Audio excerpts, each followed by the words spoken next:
Dr. Bright, Dr. Clef, and Dr. Gears all sat around a conference table, the monitor beside them giving a direct encrypted video link to O5-1, the most senior member of the legendary O5 Council. Only one topic was on the roster today: the inherent nature of one of the most problematic anomalies, SCP-682 The Hard to Destroy Reptile. There were certain facts that were easy to ascertain about 682, like the fact that its default state appears to be vaguely reptilian, the fact that it's highly aggressive, and the fact that it is seemingly impossible to kill.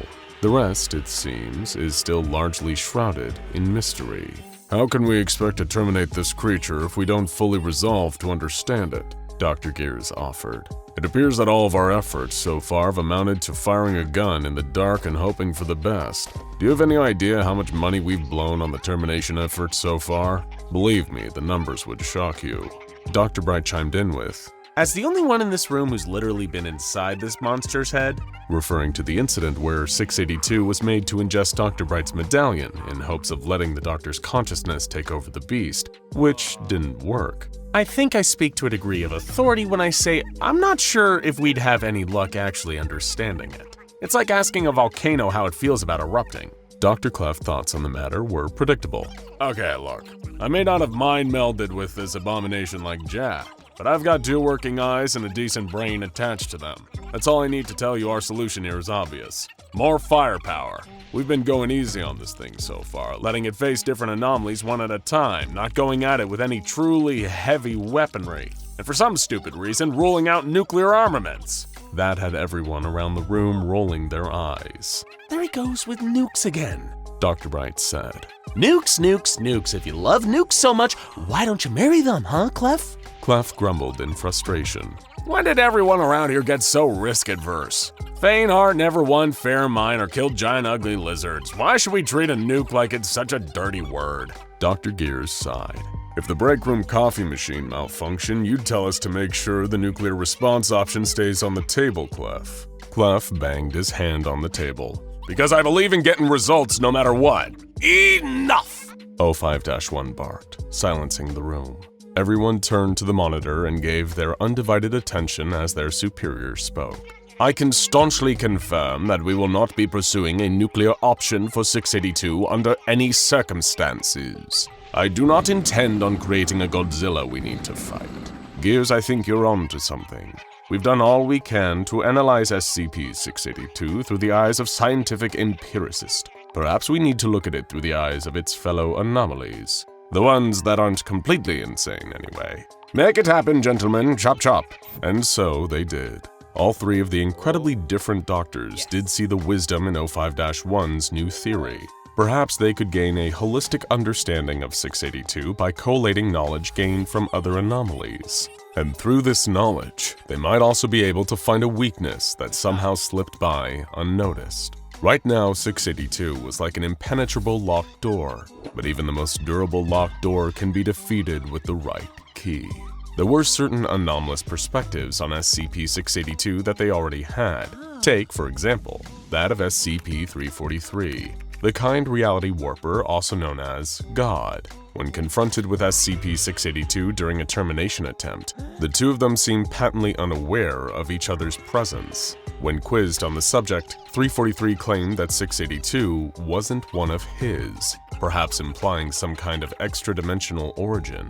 It also lends credence to the popular theory that 682 was one of the children of the Scarlet King, though for now that would still remain nothing more than a theory, not something they could really act upon.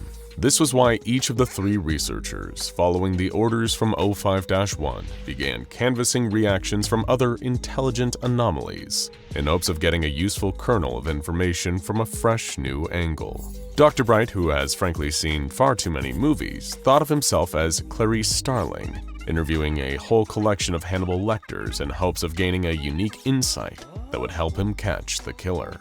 When he shared this thought with Dr. Clef and Dr. Gears, Gears told Bright that he didn't watch movies, and Clef called Bright a nerd. After the proper safety precautions were put in to make sure that the two never actually came into physical or mental contact, Dr. Clef had SCP-035, the devious, diabolical, possessive mask, attached to a mannequin host body and brought in to observe SCP-682 in a sealed chamber. Clef asked the possessive mask to relay any thoughts he had while looking at the beast. Admittedly, Dr. Clef felt a little unnerved by how gleeful the mask looked while watching the hard-to-destroy reptile clambering around in its tank. Oh, yes, yes, The possessive mask said, its words like cyanide in the ears. what a truly marvelous creature. So large, so powerful, so violent. Oh, I can feel the hatred radiating off of it from here. You know, the hateful ones are often the easiest to manipulate. There's so much they'll do for power, so much they'll sign away while their malice blinds them. Oh, delightful. Such a wonderful thought. I don't suppose you'd let him wear me, would you? Dr. Clef shook his head. Not on your life, creep. Sadly, it didn't seem as though any new insights had really been gained here. Hopefully, Dr. Gears would have a little more luck with his project. Dr. Gears had decided to take a more measured approach. Unsurprising given this is Dr. Gears we're talking about, and went for an intelligent anomaly who probably wasn't harboring some evil ulterior motive. SCP-507, the Reluctant Dimension Hopper. Two things highly benefited Dr. Gears in this regard. Firstly, the Reluctant Dimension Hopper had gotten around and seen more things than pretty much any other mortal being in existence. Secondly, SCP-507 had certain aspirations, namely to become an SCP Foundation researcher, where he could be accepted and make a profession out of his interest in the supernatural. Gears could leverage this to gain cooperation. When SCP-507 was brought in to observe 682, Gears noticed a certain flicker of recognition in the Dimension Hopper's eyes, before the man opened his mouth and said, "Oh god, not another one of those things." Gears immediately fired back, "Another one, you say?" SCP-507 nodded. "Yeah, during one of my jumps I was in this big, weird landscape covered in freaky-looking rocks. There were a whole bunch of these guys there like a herd or a pack or something. As soon as they saw me, they started chasing me. It was honestly pretty tense for a second there.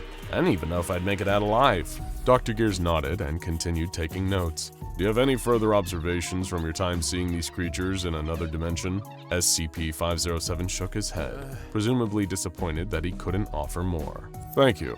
That'll be all then, 507, Dr. Gears said. And of course, that left one more. The Maverick, the Joker in the pack, Dr. Jack Bright, the man from whom you can only ever really expect the unexpected. He decided to take the middle ground between the offerings of Dr. Gears and Dr. Clef. SCP-049 The Plague Doctor, the mysterious being who can kill with a touch, but has aspirations to heal.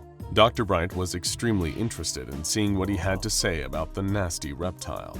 That same day, the Plague Doctor was feeling a little irritated, to say the least. He'd been conducting some extremely important research into the pestilence on a cow carcass, when suddenly an order from the top deemed he would no longer have access to animal subjects. Lavender had been pumped into his cell to pacify him, while 5 heavily armored guards entered and dragged out his latest subjects. It was cruel. It was inhumane. It was anti-science. First, they'd taken away his live human subjects. Then they'd taken away his dead human subjects, followed by his live animal subjects. If he wasn't even allowed to perform his vital research on animal carcasses now, then what hopes did he have of making progress? Well, out there in the world every single day, the pestilence spreads further. Who even knows what form it has taken now?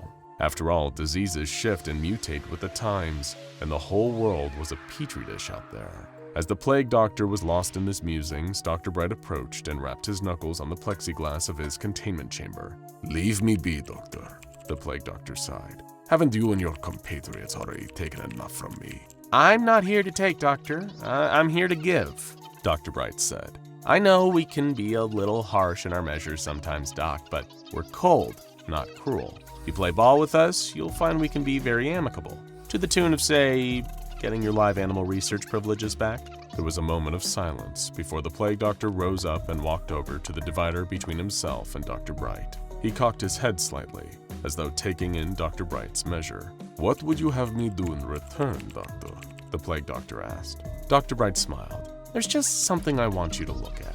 With the assistance of a few security officers, the Plague Doctor was moved over to an observation chamber. joining on to a larger, more secure chamber. The Plague Doctor sat on a plush chair, staring through a one-way mirror into the larger chamber. Dr. Bright turned on a dictaphone, hoping to record any interesting observations the Plague Doctor came out with. "What, pray tell, am I supposed to be looking at, Dr. Bright?" he asked. "Oh, they're bringing him in now. Won't be a moment," Dr. Bright said. A large door in the larger chamber opened, and several members of personnel dragged in a tied-up, incapacitated SCP-682, looking like it was still recovering from heavy injuries. Immediately, SCP-049 seemed to tense up. Dr. Bright was fascinated, watching the Plague Doctor's previously calm demeanor suddenly become marred by clearly evident worry. What was he thinking? Would it be a useful insight? The silence continued as the Plague Doctor seemed to carefully observe the immobilized beast. For a moment or two, Dr. Bright even noticed the Plague Doctor's hands shaking slightly. Moments later, the doctor cleared his throat and said, "The pestilence! Never have I seen it so malignant." "Come again, Doc?" Dr. Bright asked. "This thing, it is sick, dreadfully sick. It is a bastion of disease, a harbinger of plague, unlike anything I've ever seen before. How long have you had this filthy thing within your walls, Doctor? How many people have made contact with it? Quickly, please, I must know for the safety of all of you." As the Plague Doctor became increasingly agitated, Dr. Bright became a mix of deeply concerned and incredibly curious. Sure, SCP-049 tended to go off about a lot of things allegedly being infected with the Pestilence, but this is different. There is genuine fear shaking in the Plague Doctor's voice. I feel unwell, Doctor," the Plague Doctor said, rising shakily to his feet. "Please, escort me back to my chambers. I simply cannot deal with such a case without proper preparations. It would be too dangerous." Dr. Bright ordered the security personnel to make the Plague Doctor's desire a reality. He would be escorted back to his chamber, be given a lavender supplement, as well as a meal of beef and hard cheese, his favorite, to help him recuperate from his shock. But all throughout this process, Dr. Bright had latched on to one fragment of the doctor's mutterings. "I simply cannot deal with such a case without proper preparations." Did that mean with the proper preparations, SCP-049 could deal with SCP-682? And as with most of 049's patients, did deal mean kill? If so, then this project was really about to bear some impressive fruit. After giving the Plague Doctor a few days to get himself reoriented, Dr. Bright returned with another offer. One he wasn't even sure he had the authorization to make, but if his plan worked out, he was sure he could swing it. He offered the Plague Doctor the chance to work with human subjects again, if he could first successfully treat SCP-682. "It would certainly be an undertaking," SCP-049 said, trying to hide his clear discomfort. "But for the sake of science, I must accept." Over the next few days, the preparations were drafted up, and the Plague Doctor was given any equipment or resources he requested for the task of curing SCP-682. Then, when the day came, SCP-682 was tied up and sedated once again, and dragged into a large cross-testing chamber, where Dr. Bright, the Plague Doctor, and several members of security personnel were waiting. It was now or never. Would the Doctor be able to do it? "For what it's worth, I believe in you, Doc," Dr. Bright said, giving a tentative thumbs up. The Plague Doctor didn't return the thumbs up.